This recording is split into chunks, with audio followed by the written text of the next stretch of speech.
One thing I like about craft beer or homebrew beer is that it has a thing that we like to call head formation and head retention. Now, I'm really not sure it came up with the term head to describe the foam in beer, because it just makes it kind of awkward for us guys to say, yeah, we like to get good head formation or retention. We always have to fill in and just make sure that nobody else thinks we're talking about something else. Anyways, so what I'm going to be talking about for the most part is not so much head formation, but head retention. A few of my first batches of beer, they came out really nice as far as flavor and everything else, but the appearance, which always has a great impact if you're entering competitions or just in general. I mean, you can just look at a beer and the appearance can actually play a big factor in how you drink the beer and how you look at the beer. You know, if the beer turns out to be cloudy or anything else, you know, sometimes you're kind of hesitant whether or not the beer's going to be good or not, even if the beer tastes well. Well, another factor that I think plays a big part is head retention. So when you first pour a beer, you get that nice little foam on top. If that foam disappears really fast, there's usually a couple of reasons for that.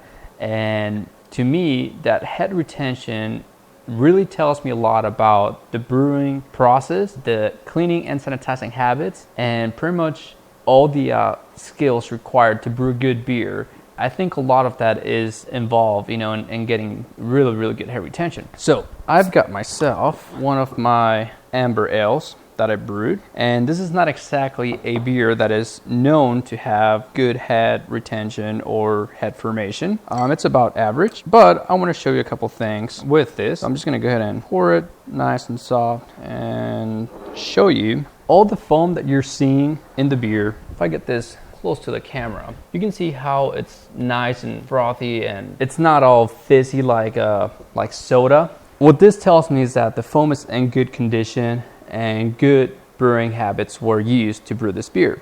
Now this beer really, I poured it a little hard, but I'm gonna let it settle down a little bit, and we should get maybe about an inch of actual head, and that should be the amount of foam that just rides all the way down to the end of the beer. So let me just start by explaining what the foam is made up, and the easiest way to explain is it's just proteins. When you're first boiling your wort and you take your regular dry malt extract, or if you're brewing all grain, whatever grains you're using, your DME, aside from sugars, it has a lot of proteins, and that's what causes all the foam. So if you remember when you pour your DME, you know, at first the DME kind of clumps up together and then it starts to dissolve and then it starts to turn kind of foamy, and that's when you risk getting those boilovers. And it's usually because there's a layer of foam on top. And what that foam is, it's pretty much the same thing as this. It's all based off of the proteins.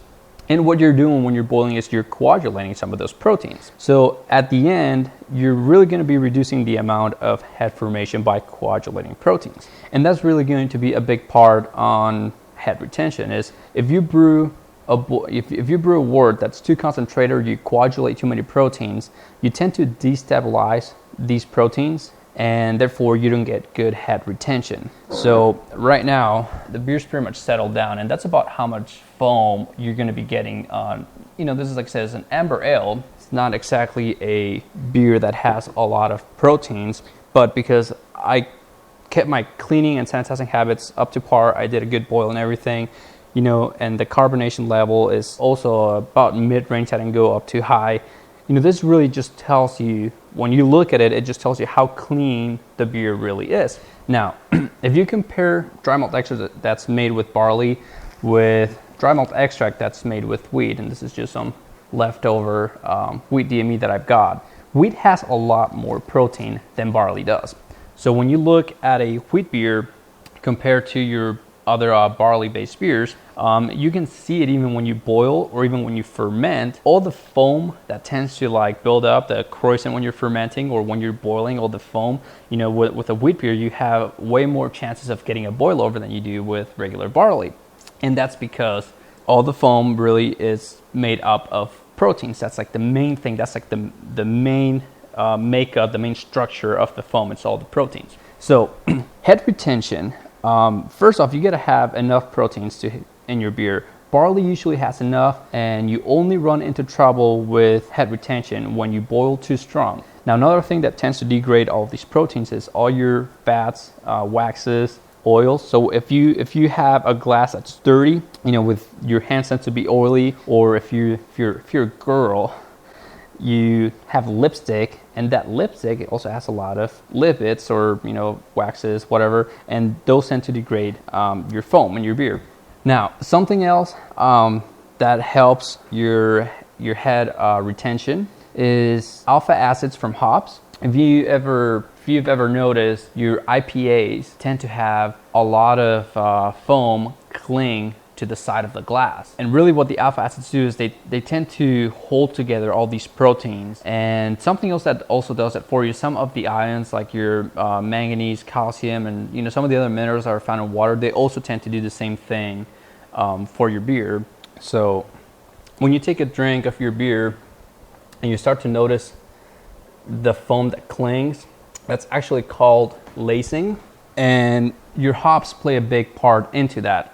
Now, hops are not exactly everything that help do that, because if you look at some of your, say like a Bavarian Hefeweizen, or some of the other beer styles that are not heavily hopped, some of those beer styles like your Hefeweizens, they tend to get a lot of foam, and a lot of that foam clings to the glass as well. So that's how we know that alpha acids, even though they do help the foam cling to the side of the glass, it's actually some of the ions in your water. So if for some reason you're not seeing a whole lot of clinging going on, first of all, you gotta check, make sure that your glasses are clean.